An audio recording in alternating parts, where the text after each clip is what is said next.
بسم اللہ الرحمن الرحیم والسلام علی من اتبع الہدیٰ۔ ہدایت کی اتباع کرنے والوں کو راحت دو جہاں قرآن چینل کی طرف سے سلام عرض ہے۔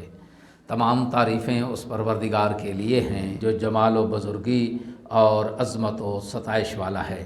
لاکھوں درود و سلام ہوں محمد و آل محمد پر۔ صاحبان ایمان، سامعین کرام، ہمارے آج کے سبق کا موضوع ہے سورہ بقرہ کی آیت نمبر 229 اور 230۔ تو آئیے پروردگار کے پاک نام سے سبق کا آغاز کرتے ہیں۔ بسم اللہ الرحمن الرحیم۔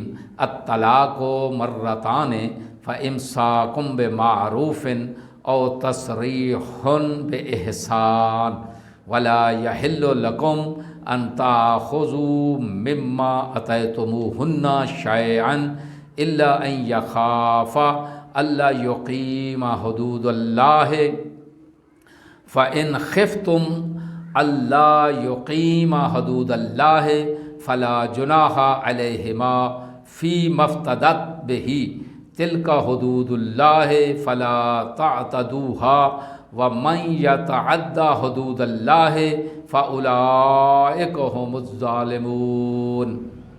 آیت نمبر 230۔ فإن طلقها فلا تحل له من بعد حتى تنکح زوجا غیرہ فإن طلقها فلا جناح علیہما ان یتراجعا ان ظنا ان یقیما حدود اللہ وتلک حدود اللہ یبینها لقوم یعلمون۔ ترجمہ: طلاق دو بار ہے، الطلاق مرتان ہے۔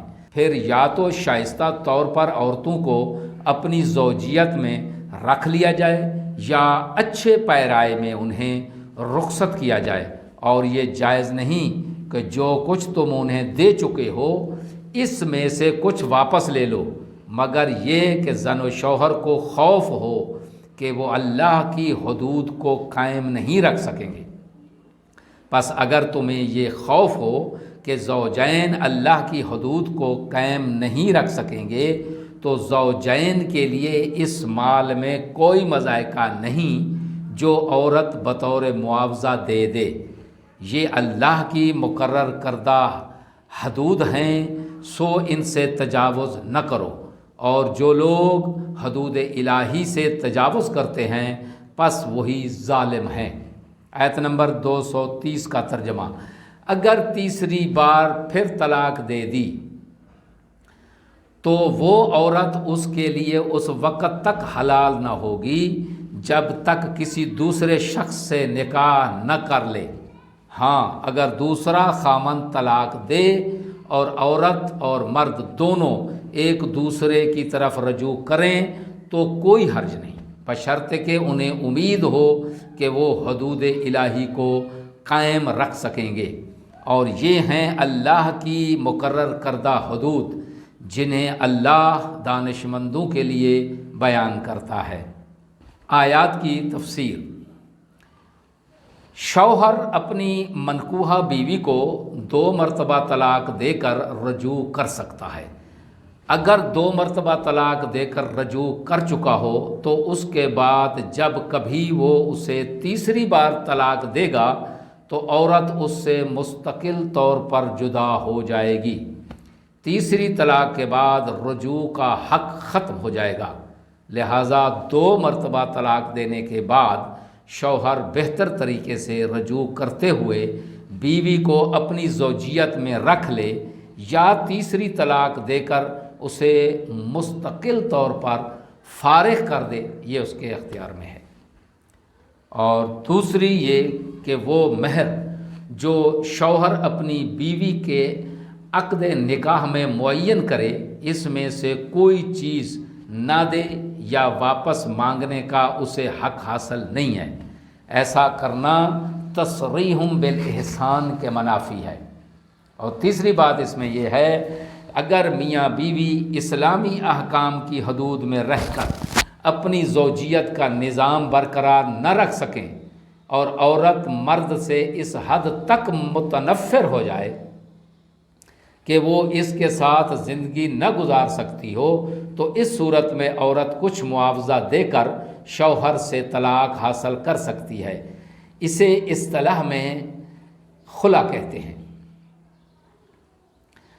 خلا طلاق بائن ہے، جس کے بعد شوہر کو رجوع کا حق حاصل نہیں ہوتا۔ البتہ اگر عورت عدت کے دوران معاوضہ واپس لے لے تو شوہر بھی رجوع کر سکتا ہے۔ خلاصہ یہ ہے کہ اگر عورت شوہر سے متنفر نہ ہو اور شوہر از خود طلاق دے تو اس صورت میں عورت سے کچھ لینا حرام ہے، اور اگر عورت متنفر ہے اور معاوضہ دے کر طلاق حاصل کرنا چاہتی ہے تو اس صورت میں عورت سے معاوضہ لینا جائز ہے۔ چوتھی بات اس میں یہ ہے کہ تیسری بار طلاق دینے کی صورت میں یہ عورت مستقل طور پر جدا ہو جاتی ہے۔ اب سابقہ شوہر نہ اس سے دوبارہ عقد کر سکتا ہے اور نہ ہی رجوع، جب تک وہ عورت کسی دوسرے مرد سے شادی کر کے طلاق نہ لے لے۔ بس اگر وہ عورت کسی اور مرد سے شادی کر لیتی ہے تو صرف عقد کافی نہیں ہے، بلکہ ہم بستری بھی شرط ہے۔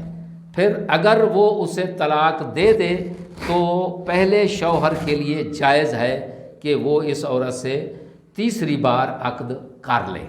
اس کی تفاصیل فقہی کتب میں موجود ہیں۔ اس آیت میں بیان ہونے والے اہم نکات: پہلا نقطہ یہ ہے کہ ازدواجی زندگی میں اختلاف رونما ہونے کی صورت میں دوسری طلاق کے بعد یا باعزت زندگی یا باعزت طلاق۔ دوسرا نقطہ اس میں یہ ہے کہ اسلام کے خاندانی قوانین بھی حدود اللہ ہیں، لہٰذا ان کی مخالفت ظلم ہے۔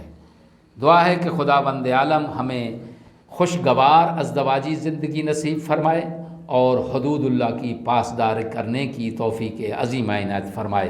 سامعین سے گزارش ہے کہ پروردگار کے احکامات کو اپنے حلقہ احباب اور اپنے خاندان میں پھیلانے کی کوشش کریں۔ وآخر دعوانا ان الحمد للہ رب العالمین۔